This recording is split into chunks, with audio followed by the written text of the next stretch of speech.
The subject of this tutorial is working with a metronome, and this is one of the best things that you can do for your playing besides just learning your chord fingerings and getting your picking and strumming down. Working with a metronome really gives you a good sense of rhythm, and a lot of times you can tell people that haven't worked with one. Number one, their groove will be a little bit off. They don't really have an attention to detail in a lot of cases, but also somebody will be used to playing something at one certain speed, and if you ask them to slow it down or speed it up just a little bit, a lot of times they're incapable of doing that because they just aren't used to locking things in with a beat.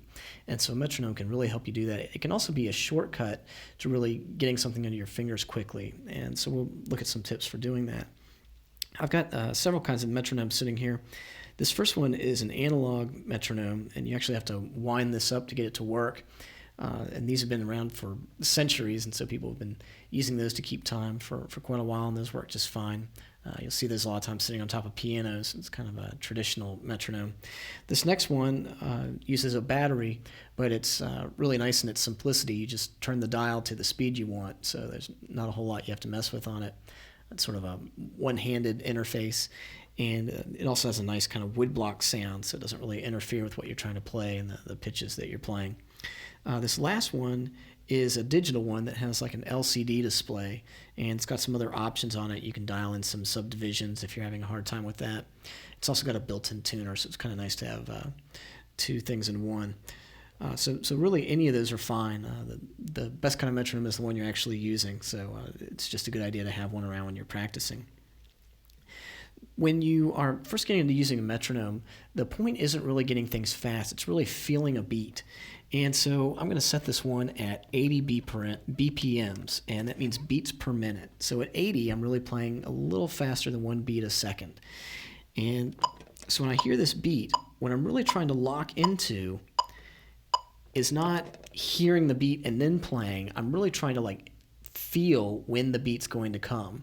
Not necessarily anticipating it, but just feeling the groove of where that beat falls.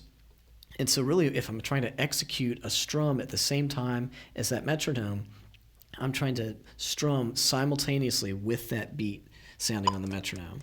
So in this case, let's say I was going to hit a chord.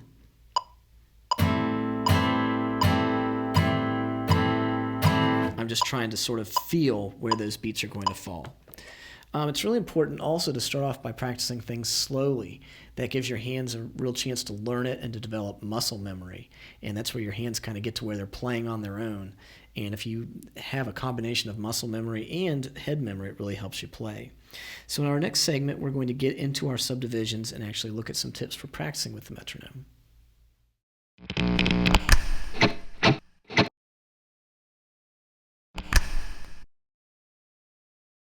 Hi, this is Alex Lifeson of Rush, and today we're going to work on the spirit arrangement.